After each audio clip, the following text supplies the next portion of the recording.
Alors que ce soit la Fed, on l'a vu, ou la BCE, les banques centrales cherchent donc à maîtriser cette inflation qui pour l'instant ne faiblit pas. Donc on se pose la question qu'on soit particulier, donc voilà, consommateur, ménage, épargnant, qu'on soit entreprise ou même pour les États, il va y avoir des gagnants et des perdants, essentiellement d'ailleurs plutôt des perdants, hein, Xavier. Bonjour. Bonjour David. Xavier Timbaud, directeur principal de l'OFCE. Je redonne les chiffres quand même, 75 points de base, 0,75% de hausse des taux directeurs aux États-Unis la semaine dernière. On devrait avoir au moins 25 points de base pour la BCE, ça sera en juillet. Ce mouvement de hausse de taux, il est clairement engagé. La fin de l'argent facile, ça y est, là on y est vraiment, on y est entré. Hein. On y est entré, la fin de l'argent facile, effectivement. L'argument principal, il était, on risquait la déflation, donc il fallait absolument soutenir l'économie. C'est fini ça. Là, c'est un argument qui est difficile à maintenir, évidemment. Et donc, du coup, il y a un resserrement des taux. Alors, la question est quand même de savoir si c'est une normalisation de la politique monétaire ou si c'est l'entrée dans une politique monétaire restrictive. On en est très très loin parce qu'on part de très très bas. Et donc, on part de très très bas et puis la conjoncture est en train de se retourner. Comme nous disait Eric Chanet juste avant, quand les banques centrales vont voir poindre les risques ou même là, une récession effective, peut-être qu'elles vont lever le pied. Hein. Alors, et c'est un peu le fond du débat en fait, hein, si je puis me permettre. Oh oui, il va élever le niveau, tiens. Non, je ne pense pas que je vais élever le niveau, mais si. Je pense que c'est quand même très important de rappeler en tout cas les ordres de grandeur et la situation dans laquelle on se trouve. Ouais. On se trouve dans une situation où il y a un choc très important sur les prix du gaz et les prix du pétrole. La composante du gaz joue de façon très importante. La date de référence, ce n'est pas l'entrée dans le conflit entre l'Ukraine et la Russie, l'invasion de l'Ukraine par la Russie. La date de référence, c'est par exemple le prix du gaz et du pétrole avant le Covid. Ouais. Tout ça a baissé pendant la crise sanitaire. Oui. Et c'est remonté à la sortie de la crise sanitaire. Pour le gaz, c'est probablement remonté parce que les Russes ont, dès le mois de septembre, commencé à réduire les livraisons de gaz à l'Europe. Bon, voilà. On a un choc énergétique qui est important. Il est comparable en ampleur à ce qu'on a connu dans les années 70. Ah, il y a du pour et du contre. Certains disent que c'est pas vrai, d'autres qui disent que c'est le cas. J'ai du mal à me faire une idée. Hein. Oui, enfin... On partait à niveau d'ailleurs beaucoup plus bas. On peut ergoter sur un certain nombre mégoter sur un certain nombre d'éléments, mais l'ordre de grandeur, quand on dit l'ordre de grandeur, ça laisse quand même pas mal de marge sur la quantification, mais l'ordre de grandeur est comparable. Bon. Alors, pourquoi comparable ? Je vais juste quand même vous donner la raison pour laquelle c'est comparable. C'est ce choc de prix énergétique va peser sur le produit intérieur brut des pays consommateurs de gaz et de pétrole entre 1,5 et 2 points au cours de l'année 2022. Et donc ça, c'est comparable. Ça, c'est colossal. Et c'est comparable au choc qu'on a eu en 73 ou en 79 dans des circonstances différentes, avec des prix qui partaient de niveaux qui étaient différents, etc. Mais au final, rapporté au PIB de l'époque, évidemment. Une ponction qui est comparable et qui est surtout considérable. Alors, pourquoi je vous dis ça ? Parce que, en fait, c'est ça qui compte. C'est ces 1 à 2 points de PIB qui vont être perdus.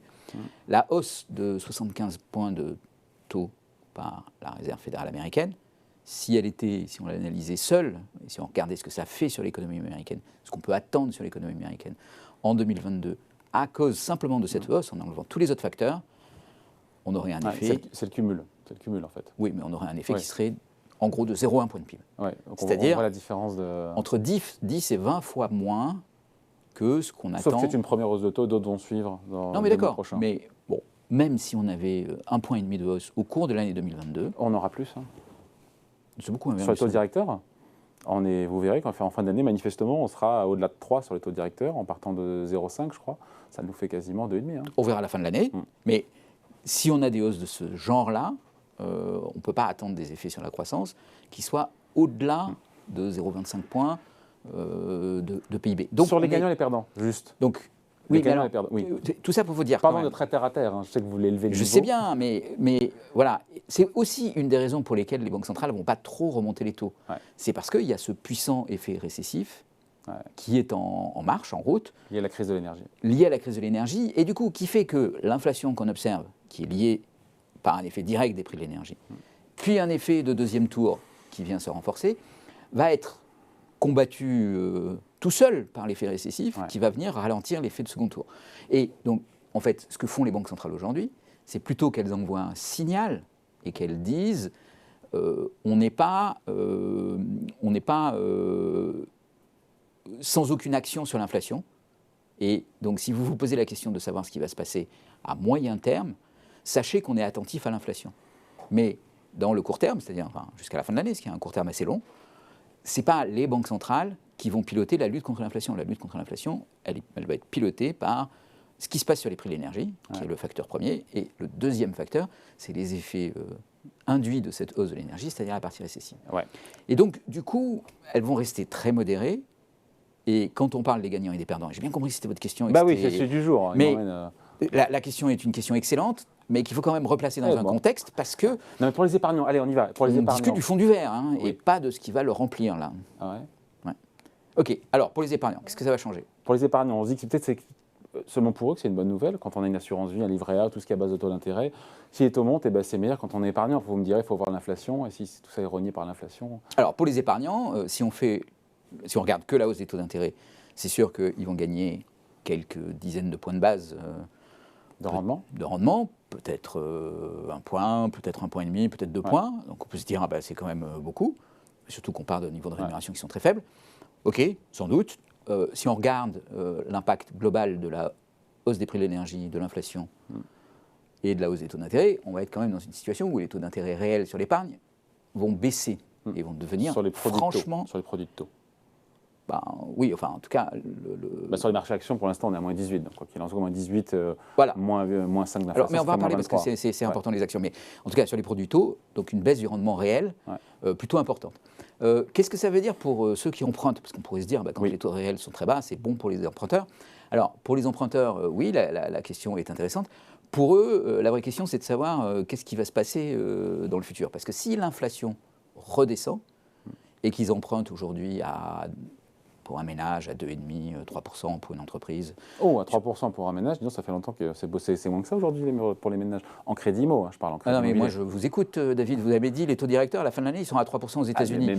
J'imagine pas que les ménages vont emprunter... Alors aux États-Unis, ils empruntent au minimum à 5. Les crédits mortgage sont à 5% aux États-Unis. En France, on a moins que ça. Voilà. C'est rare quand tu m'écoutes. Oui, mais je le fais quand même.